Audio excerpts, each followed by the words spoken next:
Dr. Daniel Soranz, Rio's health secretary, has been leading the vaccination rollout for children aged between 5 and 11, vaccinating kids personally under heavy media scrutiny.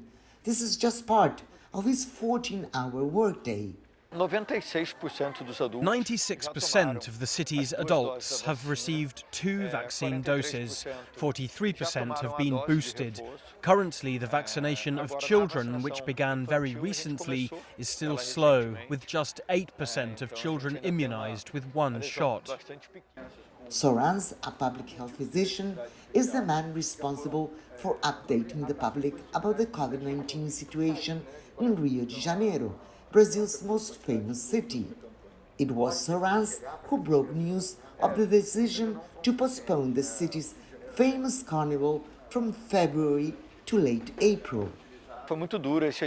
It was a difficult decision to delay it, but it was not safe to go ahead with an event of that size, which gathers more than 1 million people at a time with an uncertain scenario and the arrival of the Omicron variant.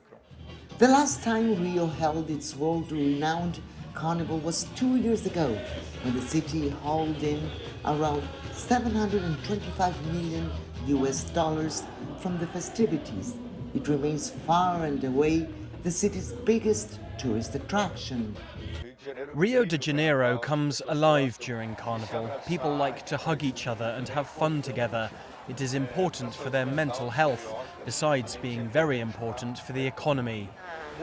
But Soranz says he had never seen a spike in cases like the one caused by COVID-19's Omicron variant, which has caused the city's highest ever levels of infection.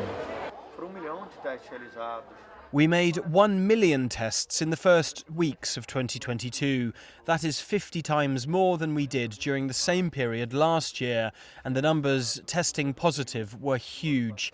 In 1 week, we jumped from 1% of positive tests for COVID-19 to 51%, which is very high. In response, he opened 17 new testing sites this year alone, where he conducts swab tests himself. Testing, mask usage, and vaccine mandates for indoor establishments are his key strategies for fighting the coronavirus.